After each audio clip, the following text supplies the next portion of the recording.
It's time for the One Bar and Lupica Show, bringing you anything and everything Minnesota Vikings. Welcome to professional football.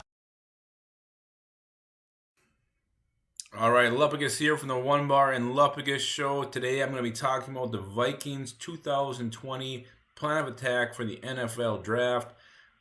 This is where basically what we do is we look at all the team's free agent moves, who they've signed, who they've cut, who they've traded. Go over all that. We look at their needs and then form a plan of attack for each of the first 3 rounds of the NFL Draft. We're not going to do all 7 because we'll be here for about 20 hours.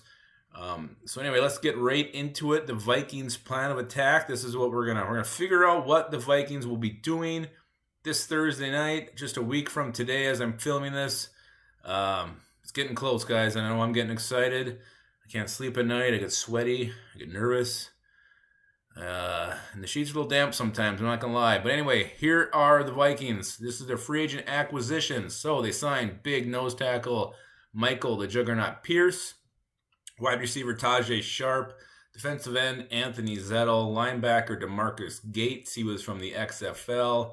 Linebacker Eric Wilson. They slapped him with a transition tag, which is a pretty sweet move. Got to love Eric Wilson. I would assume he's got to be starting next year. I don't know how he's not. They also franchised Anthony Harris, but then made it well known they wanted to trade him, and then they tried signing him to an extension. That didn't pan out, so who knows what Anthony Harris's future with the team is. They did bring back running back Amir Abdullah, which was no shock really, but I'm surprised they didn't wait until after the draft to do that, but who knows. They brought back quarterback Sean Mannion, which is going to make me take a sip of one of these. And they re-signed kicker Dan Bailey, which was nice. I didn't think that was going to happen. C.J. Ham's come back, the fullback. Got to love him in the passing game and the run game. Punter Britton Colquitt, who was huge last year, had some huge boots for the Vikings that really got us out of some crap field position. And also re-signed offensive tackle Rashad Hill, who I do love in spot duty. If you get him in a starting spot, it's very nervous. So that's what the Vikings have brought in and re-signed. We also have a lot of free agent losses. So you lost cornerback Trey Waynes and cornerback Mackenzie Alexander. That wasn't a shock, but it was kind of shocking that they both ended up on the same team, the Cincinnati Bengals. Kind of a odd thing there. We traded wide receiver Stephon Diggs to the Bills, got pick 22 for him and a bunch of other picks, so he's gonzo. Defensive tackle Linval Joseph, you hate to see the big goon go, but he is in Los Angeles now. Wearing those beautiful powder blue jerseys. Wish him nothing but the best. Love Linval Joseph. Sad to see him go. Everson Griffin looks like he's gone. It's not he said his goodbyes, so I don't think he's coming back, but I guess there's still a glimmer of hope. He did say on Twitter, or where he was, but he said there, never say never as far as him come back. He hasn't been signed yet, so still a chance he could come back. Linebacker Kentrell Brothers still has not signed with the team, but I don't think he's coming back here, especially after the DeMarcus Gates signing. Wide receiver Laquan Treadwell somehow got snapped up in free agency. The Falcons said, hey, we need this guy, and they went and got him. So good luck to Laquan Treadwell in Atlanta. And the most head-scratching move the Vikings made all offseason, they let their second-best offensive lineman, Josh Klein, go. I still don't understand this move. Like a lot of the other guys on this list, he has not re-signed yet, so there's always hope he comes back. But if I'm Josh Klein, there's no way I'm re-signing with the Vikings after what they did to him. Defensive end Stephen Weatherly went to the Panthers. Safety Jaron Kearse signed with Detroit. And then safety Andrew Sendejo, the guy will just not go away. He signed with the Cleveland Browns, so I guess he's going to play forever. So that's who the Vikings lost. So you're looking at their team needs. The biggest needs we got heading into this draft: cornerback, safety, wide receiver, offensive tackle, guard, defensive tackle, defensive end, and, I wouldn't be shocked if the Vikings look at a quarterback at some point in this class. Kirk Cousins only signed for 3 more years. Sean Mannion gives you nothing as a backup, so why not bring in a developmental option who could be the backup and eventual heir apparent to Kirk Cousins? All right, so let's dive into round 1. Let's talk some targets here. So round 1, just some names I'm going to throw at you that could be considered by the Vikings at pick 22 and pick 25. Safety Xavier McKinney, cornerback Christian Fulton, cornerback Jeff Gladney, cornerback A.J. Terrell, cornerback Jalen Johnson, safety Grant Delpit, safety Antoine Winfield Jr., wide receiver Denzel Mims, wide receiver Justin Jefferson, wide receiver Brandon Ayuk, offensive tackle Austin Jackson, Defensive tackle Josh Jones. Defensive end AJ Epinesa. Defensive end Yetur Gross Matos. And defensive tackle Ross Blacklock. And I'm even going to throw quarterback Jordan Love into the mix because you just never know. A lot of names there, but that's because the Vikings have pick 22 and pick 25. So what are they going to do with that pick? With those picks, I should say, because there's two of them. Well, looking at the way the board's going to shake out, I think they do go after that cornerback first. And something that's very telling about that is they did not bring in anybody in free agency. That kind of shows their hand that maybe they're thinking cornerback early. And if they are, I think the only guy worth pick 22 on this list is Christian Fulton. He's got Mike Zimmer size, Mike Zimmer length. He's a press man corner. He can lock down an opponent's top receiver. Doesn't have a lot of stats in college, and a lot of that has to do with teams just not throwing the ball his way. So I think it's going to be Christian Fulton. There is some character concerns here, and you hate to see the lack of production when you're using a first-round pick on a guy, but I think it's going to be him if he's there. So Christian Fulton, pick 22, I think that's what the Vikings are going to do. At pick 25, I think they look at a wide receiver, and the guy I love, and I think the Vikings should love, is Denzel Mims. He's got the size, 6'3".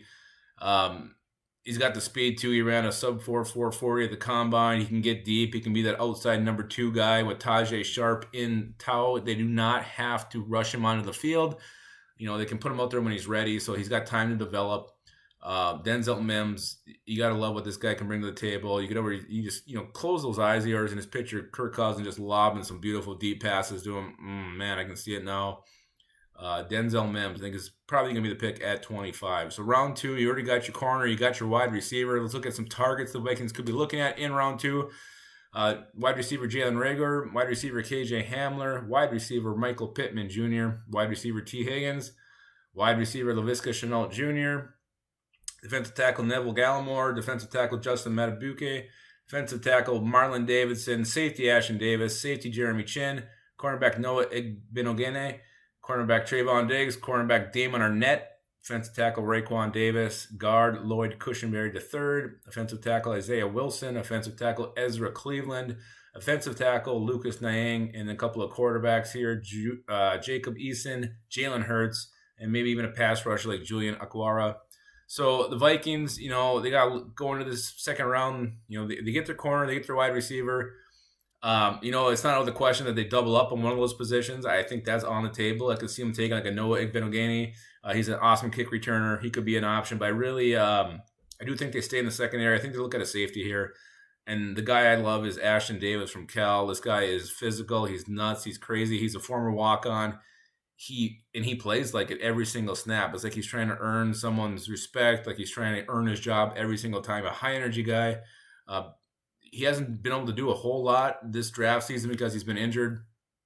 So he hasn't been able to work out. The tape on this guy's awesome. He's just a fireball. He's a high-energy guy. So I think you bring him in now with Anthony Harris and Harrison Smith already there. You don't have to rush this guy in the field. He can be a special teamer. He can be a sub-package kind of a guy.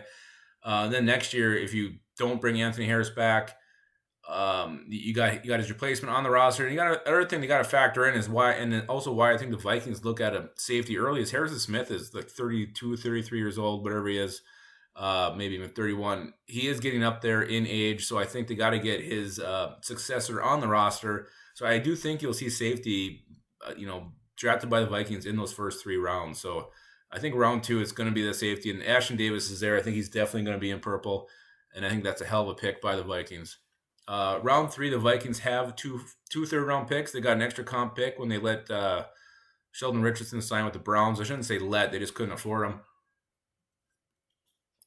So let's just talk about the third-round targets. There's a lot of guys here that can be looking at with those 2 picks. So this is going to be kind of a long list again. Wide receiver KJ Hill, wide receiver Van Jefferson, wide receiver Colin Johnson, wide receiver Chase Claypool, wide receiver Brian Edwards, cornerback Amik Robertson, cornerback Cameron Dantzler, cornerback Troy Pride Jr., cornerback Bryce Hall, cornerback Michael Ojimidia, defensive tackle Akai Futu, defensive tackle Jordan Elliott, defensive tackle Davon Hamilton, defensive end Darrell Taylor, safety Kyle Duggar, safety Terrell Burgess, safety Kayvon Wallace, defensive tackle Ben Barch, defensive tackle Prince Tega Wanogo. Excuse me, that was really gross. Guard Solomon Kinley, guard Robert Hunt, and guard Tyler Biadasz from Wisconsin. A lot of routes the Vikings could go with here. We're gonna throw quarterback Jake Fromm on that list too. Already having your corner, your wide receiver, and your safety. The third round probably is going to be looked at as an offensive round here. And I think they're going to go offensive tackle with the first pick. Look at St. John's big boy, Ben Barch. This is a guy who, I think potentially could be a left or right tackle. He could probably play some guard too if you need him to be. But he comes from a small school, but he's got the size. He's got the power, the athleticism to pretty much, hold his own at the next level. He did very well at the Senior Bowl. Play with the big boys, and he actually was one of the standouts. He made a lot of buzz at the combine with his weird shake that he made to gain weight. So Ben Barch in the third round to me makes a lot of sense for the Vikings. Developmental tackle that could eventually be Riley Reif's replacement. I think if you do take Ben Barch, you're going to hang on to Reif this year and keep him at left tackle, but maybe next year is where you decide whether you're going to move Brian O'Neill over there and put Ben Barch on the right side, or you think Ben Barch can handle that position. That's a decision the Vikings will have to make, but it upgrades their depth in year one. And, maybe potentially they can kick Ben Barch inside, see what he could do at guard. So that pick makes a lot of sense. And their second, third rounder, this is going to be interesting because I don't know. They'd love to get a pass rusher here, and I don't know if Darrell Taylor is going to still be on the board or not. They could always double up at corner. A guy who's really been getting a lot of buzz late is Amik Robertson, the small corner from Louisiana Tech, I think it is. This guy's a playmaker. People call him the second Honey Badger Jr., whatever, and that's the way he plays. He's balls out. He's nuts. He plays much bigger than his size, so he'd be a fun player to have on the Vikings. But he's definitely not a prototypical Mike Zimmer corner. So the last pick, round 3, it's in the hundreds. There's been some recent news that the Vikings have had a video conference with this guy. And, maybe they pulled the trigger. It's quarterback Jake Fromm from Georgia. Not going to wow you physically. He doesn't have a rocket arm. He can't take off and run and create yards with his legs. But he's so smart. He's pro ready. He understands, the nuances of an offense. He doesn't really force a lot of balls in bad spots. He's kind of almost like a Kirk Cousins light. I could see him being, even surpassing Sean Mannion, which I know is high praise, as a backup this year. I don't think his upside is very high. I think he's probably a quarterback that can not lose you games, be a game manager type, but he won't lose it. He won't lose you a lot of games. So I think he'll keep you competitive. Worst case, this guy is a top-notch backup in the NFL, late third round. Why not? Take a chance on Jake Fromm, see what you got. Who knows? Maybe he could be the next Kirk Cousins. So that's what we got for the Vikings plan of attack, looking at all the moves they made, what they've done, where they're going. Let's just go over what we have. Round 1, we're going to go cornerback Christian Fulton. In the second round, 1 pick, we're going wide receiver Denzel Mims. Round 2, going with the safety from Cal, Ashton Davis. Round 3, offensive tackle Ben Barch from St. John's. And round 3, that second, third rounder, we're going to grab quarterback Jake Fromm from Georgia. So, obviously the Vikings have many different routes they could go with in this draft, and how the board falls is going to, really depend on a lot of these picks. But right now, I think this would be a great plan for the Vikings. Then you look at day 3, you look at bringing a guard, some defensive line help, some defensive line depth, and also probably grabbing a couple more corners and safeties and maybe another wide receiver. So that's the way I see it going down. That is the Vikings plan of attack, and that's a hell of a plan, and one that would get me very excited.